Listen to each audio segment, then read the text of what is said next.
So I thought we'd take a stroll along the boardwalk just for a change. As you can see behind me, there's a bit of a front coming through. It's rainy season here now in Trinidad and Tobago, so this is a pretty regular thing. Every afternoon we get the heavy rains coming.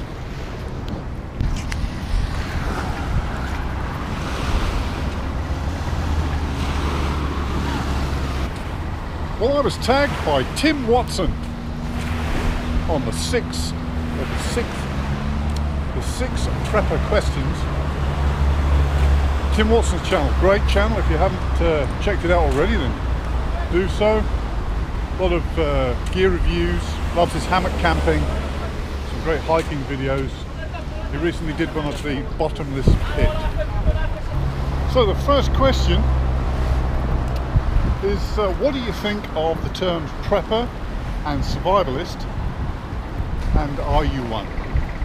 And I see by the majority of the responses, they pretty much concur in the fact that both the terms have kind of got a bit of a negative connotation of late. But I certainly regard myself as a prepper. Well, the Scout motto is be prepared, and it's been around for 100 years now. Here in Trinidad we have things like regular power outages, water stoppages also, and just really there's a lot of day-to-day things to prepare for. Back when Hurricane Ivan came through Grenada, I was there for that one. I was actually crewing on a boat that was destroyed in that hurricane. Part of the preparations for that coming in.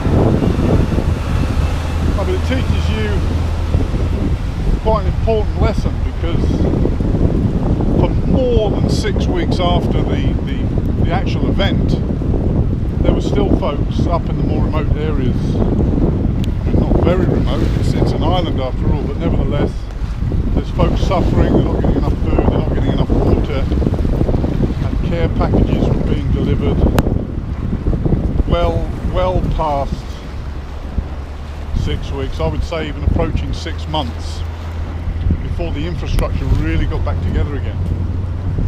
If I wasn't a prepper before, it certainly underscored the need for prepping to some degree, and I certainly do that, even if it's a 5-gallon bucket full of provisions, should we have something.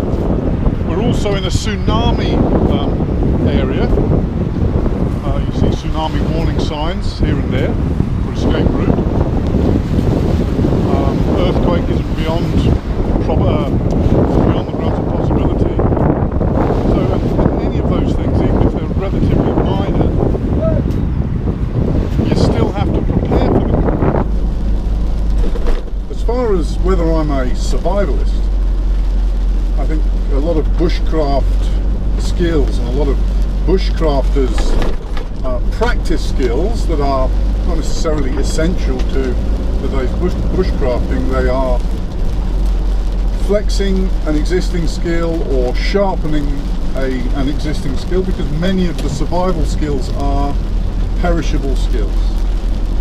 So I think as soon as you're doing any kind of bushcrafting, you're a survivalist to some degree. You're practicing survival techniques, whether it's making firelighting difficult for yourself, challenging yourself, etc. As far as the second question, which is when did you know you were a prepper or a survivalist, I grew up in the UK in the 70s, and there was quite a sinister side. There was quite a sinister side to life in the UK in the 70s, because people forget that the Cold War was still very much a reality in those days. And I remember that my father worked in power generation. He worked at the power station, and it was a bit sobering for him when they came to install an alarm system that would tell you what state of alarm you were at, what the Americans call DEFCON. Whether you're on DEFCON 1, there was a yellow and a green and a red light that would constantly self-indicate that it was connected. So nuclear attack was considered a very real threat by the government, and you couldn't watch TV as a youngster without being exposed to public information films, an infamous one being something called Protect and Survive. If you haven't seen that yet, you should. It's all over YouTube. There's just YouTube it, YouTube search Protect and Survive, and that was basically a series of public information films to teach the citizenry to how to survive or to improve their chances of survival of a nuclear attack. Obviously not a direct hit, but the after effects, or to lessen the casualties. And a lot of it really was quite laughable. But nevertheless, it underscored the reality that the possibility existed. And again, as a young lad, that's a scary thought. Sorry about that. The bumps in the road were so bad, the camera jumped clean off the mounting there. But anyway, so one of my earliest memories was that of myself and my brother. He was much younger than I was, but I remember our play involved. I cobbled together out of a couple of bits of 2x4 that were in the backyard and some plastic sheeting a portable shelter for radioactive fallout. And to even know what radioactive fallout was at whatever it was, 10 years old, 9 years old, to have that as a kind of something as part of your existence, I find is a bit bizarre. So that would be when I guess I knew that I was a prepper or a survivalist. So at one end of the prepper scale, you've got somebody, say, that takes absolutely no measures as far as preparing for anything unexpected. And then on the other end of the scale, you have the prepper that has basically devoted their entire life to preparing for Armageddon and cannot wait until it arrives so that they can shoot their hungry neighbours when they come calling. I certainly don't class myself at that end of the scale. In fact, my personal belief is, as far as prepping and surviving some sort of catastrophe, is the way that we will survive is the way that we've survived to this point, and that is by cooperation and moving forward as a community, as a group, and forming social networks and sharing resources, as we have done for a few million years. Hello, sunshine. I'm on my way to get you. It's tipping down with rain, so I'll come and pick you up from school. Favourite movie? It's got to be Alien, Sigourney Weaver, 1977, was it? Wow, can it really be that far ago? How long ago? But yeah, that'd be it. Oh, favourite book would be The Shining by Stephen King. It was one of the books that I read early in life, and I just found it was a very it was a book that you could almost feel the walls closing in on you when you read it. It was a good book. Horror. Not that I read much horror anymore, but I guess that class is my favourite book. Bug out or bug in?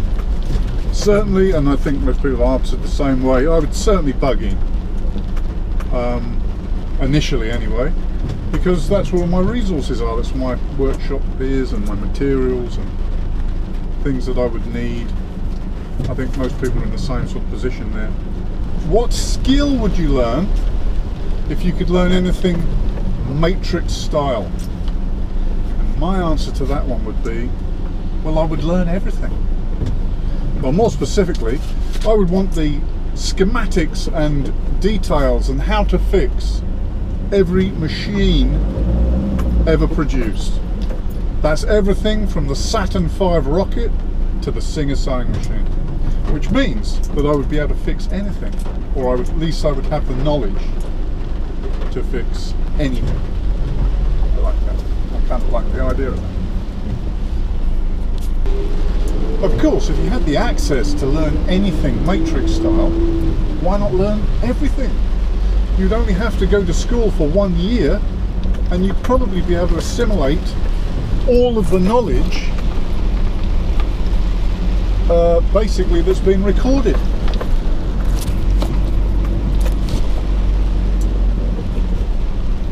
I wonder if your head would explode if you did that. The problem with the whole solo survivalist philosophy is that actually there are too many chinks in the armour, there's too many weaknesses. Not least of which is you only have to get a simple illness or fall sick and it can be the death of you. Something as simple as appendicitis and you're done for. By the way, there's a case of a doctor that operated on his own appendix, removed his own appendix. I believe he was part of a survey team or something with the Antarctic, could have been an Arctic, but anyway, remote location, some ice station thing, and he actually managed to operate on his own appendix. He's the only person that's ever done that. I said I'll find the link, I'll include it. Oh, and by the way, even he had somebody to pass him the tools and probably slap him around a bit when he passed out. So 5 items that I would take in the event of the zombie apocalypse or the SHTF. Well, it's going to be the usual. It's going to be the knife and water and food, some sort of transport. I like Carolina Chris's idea of a bug-out bicycle. I think that's a fantastic idea. Eco-friendly, you don't need to fuel it up, easily maintained. I like that. So maybe a bug-out bicycle, why not? And there's 2 more. Got to take music. I think if you're going to go, apart from the very basics, something other than the basics, you'd have to take music. You may notice that I've quite pointedly avoided a firearm in my list. So I'll take a slingshot, but there's a good reason why I've avoided a firearm, and that's because there was, in actual fact, something of a hidden agenda with the Scout for Life channel, and that was, in there somewhere, there's actually encouraging the youth and drawing the youth away from guns. Certainly at their formative stage. So it doesn't really fit in with my channel's philosophy. I've got nothing against guns, but I do feel that I do want to try and do something about discouraging youngsters taking them up unlicensed, untrained, and getting into trouble. So that kind of goes against my channel philosophy. I don't really want to generate interest in them. There's enough channels that do that. Like I said, I've got nothing against them. I've used a few guns in my time. I've done a lot of shooting of one form or another, from shotguns to long guns to pistols. It just doesn't really fit in with what I'm doing here. So, who would I like to shout out? So I would like to tag in this one Wheels Gone Wild. Wheels Gone Wild, and also Lee Ralph.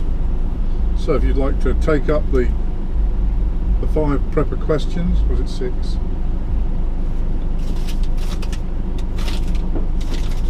6 prepper questions. Hello, sunshine. Hi. Just Come on speaking in. to yourself? Sorry? Were you talking to yourself? I was talking to myself. Yeah. What were you saying? You said one something. One. That that I'm just going to pick up my boy at school, from school. He's ugly, but I love him anyway.